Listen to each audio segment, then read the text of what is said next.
Assalamualaikum warahmatullahi wabarakatuh. Perkenankan saya untuk menjelaskan proyek ujian tengah semester mata kuliah pengantar material konstruksi saya.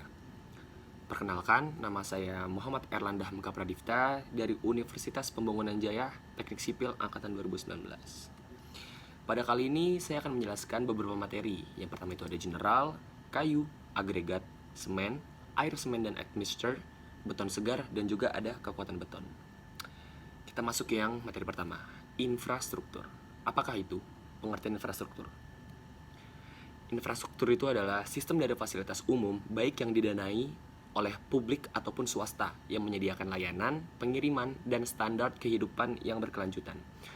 Tujuan bangunan dan infrastruktur itu seperti yang pertama ada tempat tinggal, lapangan pekerjaan seperti hotel maupun kantor, dan juga yang terakhir aktivitas sehari-hari.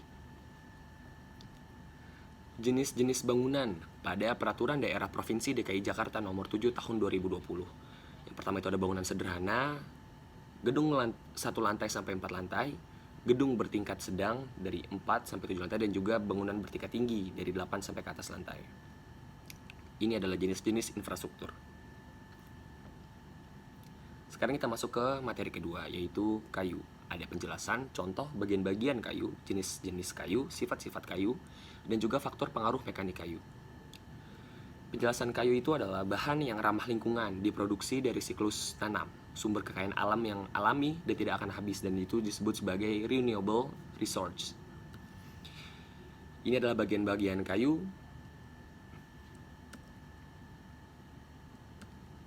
Dan ini adalah juga jenis-jenis kayu yang bisa kita temui. Ada jati, meranti, merbau, dan juga albasia. Dari setiap jenis-jenis kayu ini memiliki fungsi yang berbeda, ketebalan kayu yang berbeda, kekuatan kayu yang berbeda. Ditemukan ada yang sulit dan juga ada yang mudah di pemukiman atau di dekat-dekat rumah kalian. Dan ada juga kayu yang digunakan untuk pembuatan kapal, karena jenis kayu tersebut itu sangat kuat dan juga seperti besi dibilangnya. Sifat-sifat kayu itu ada berat jenis, higroskopik, dan juga warna kayu. Sifat-sifat mekanik kayu itu ada kekuatan tarik, kekuatan tekan, kekuatan lentur, dan juga ada kekuatan dari kayu tersebut. Faktor-faktor yang mempengaruhi sifat mekanik kayu: berat jenis, struktur kayu, dan juga kelelahan kayu. Karena dari setiap berat jenis, struktur kayu, dan juga kelelahan kayu dari setiap kayu, setiap jenis-jenis kayu itu berbeda semuanya. Kita masuk ke materi berikut, yaitu agregat. Agregat itu adalah kolektif untuk bahan mineral seperti pasir, batu kerikil, dan crushed stone. Itu seperti batu yang sudah dihancurkan, yang digunakan pada media yang mengikat aspal dan juga semen Portland. Pembentukan dari bahan campuran itu menjadi beton aspal dan juga beton semen Portland. Fungsi agregat ada mengurangi susut pada beton, mempengaruhi keekonomisan beton, dan juga sifat yang tahan kuat. Agregat bisa mengisi 60% sampai 80% dari volume beton dari karakteristik kimia, fisika, dan juga mekanika yang mempengaruhi beton. Itu bisa masuk ke kuat beton, kuat lentur, dan juga durabilitas. Klasifikasi agregat menurut asalnya. Yang pertama itu ada natural agregat. Bisa masuk ke pasir, gravel, dan juga sandstone atau batu kapur. Dan yang kedua itu ada artificial agregat, ampas biji besi, dan juga broken brick. Klasifikasi agregat menurut sumbernya dari igneous rocks, yaitu granit dan juga ash, dan juga sedimentary rocks, bisa masuk ke limestone, sandstone.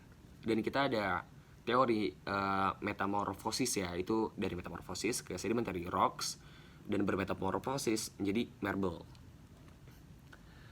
Agregat menurut ukurannya ada 2, agregat kasar dan juga agregat halus. Agregat kasar itu spesifikasi Bina Marga menyatakan bahwa agregat kasar terdiri dari batu pecah dan kerikil yang tertahan pada saringan nomor 4 atau ukuran saringan 4,75 mm. Lalu pada agregat halus, menurut spesifikasi Bina Marga, agregat halus adalah material yang lolos saringan nomor 4, 4,75 mm. Agregat menurut teksturnya. Jenis agregat itu ditinjau dari beberapa tekstur, ada 5, yaitu agregat halus atau glassy, agregat berbutir granuler, agregat kasar, agregat kristalin atau crystalline, dan juga agregat sarang lebah honeycombs. Mekanisme lekatan bond antara agregat dan pasta semen. Ada ikatan fisik, ikatan kimia, kekuatan, toughness atau kekerasan, dan juga hardness. Sifat fisika agregat. Ada specific gravity, ada porositas dan absorpsi, kering oven, kering udara, jenuh air dengan permukaan kering dan juga basah. Agregat yang digunakan dalam konstruksi kuat dan tahan lama itu adalah komponen terbesar dalam beton bahan konstruksi agregat. LAT menunjukkan korelasi yang baik dengan keausan agregat pada beton dan juga kekuatan tekan yang dibuat dengan agregat tersebut. LA test itu salah satu sifat terpenting dalam agregat. Kita masuk ke materi semen. Bahan yang memiliki sifat perekat yang mampu mengikat bahan mineral menjadi suatu kesatuan yang padat. Spesifikasi standar Portland Cement ini adalah contoh beberapa negara yang memiliki standarisasi pertama. Jerman mengspesifikasi standar PCI atau Portland Cement itu pada tahun 1877 dan Inggris 1904 dan juga Amerika itu 1904. Tahapan pembuatan semen. Yang pertama itu ada penggilingan atau grinding, penggilingan material. Lalu ada pencampuran material dan juga ada pembakaran di dalam clean 100 ke atas Celcius. Pembuatan Portland Cement itu ada wet proses atau proses semi basah, juga ada dry proses, proses semi kering. Urutan pembuatan semen. Tipe-tipe semen ada 5 tipe. Jenis-jenis semen non hidrolis. Ada gips, lime, semen magnesium, dan juga semen belerang. Kita masuk ke air dan juga admixture. Penjelasan air itu adalah bahan pembentuk beton dan sebagai proses pembentukan kekuatan pada pasta semen. Dan kualitas air adalah ketidakmurnian dalam air yang mempengaruhi dan menghambat proses setting semen dan korosi pada tulangan. Fungsi air pada semen di dalam fungsi air itu ada di dalam campuran beton dan juga ada tujuan utamanya itu sebagai proses hidrasi dan juga perawatan atau kering. Bahan yang ditambahkan pada campuran beton pada tahap pencampuran. Ini adalah tujuan utama admixture. Dan ini kegunaan dari admixture sebagai plasticizer, retarding, accelerator.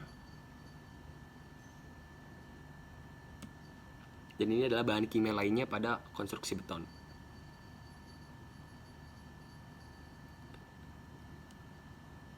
Kita masuk ke beton segar. Bisa juga disebut beton plastis, material campuran segar dari semen, air, dan juga agregat. 48 jam pertama setelah pengecoran beton menentukan FC atau ultimate strength, isi atau modulus elastisitas, susut, dan juga durabilitas. Ini adalah faktor-faktor yang mempengaruhi workabilitas atau kemudahan pengerasan pembuatan beton. Dan juga ini ada segregasi, pemisahan dari berbagai bahan campuran beton.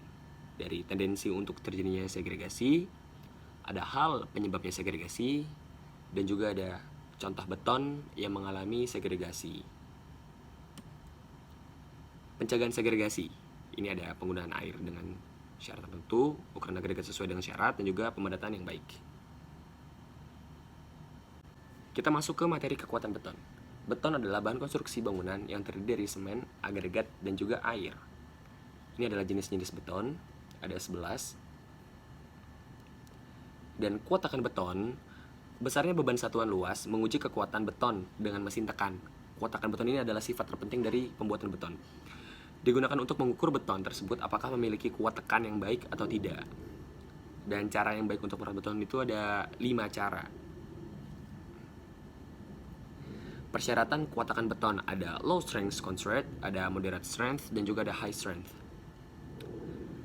Maaf bila ada kekurangan dari project yang telah saya sampaikan. Terima kasih atas perhatiannya dan juga tolong dimaklumkan dari kekurangan saya. Wassalamualaikum warahmatullahi wabarakatuh.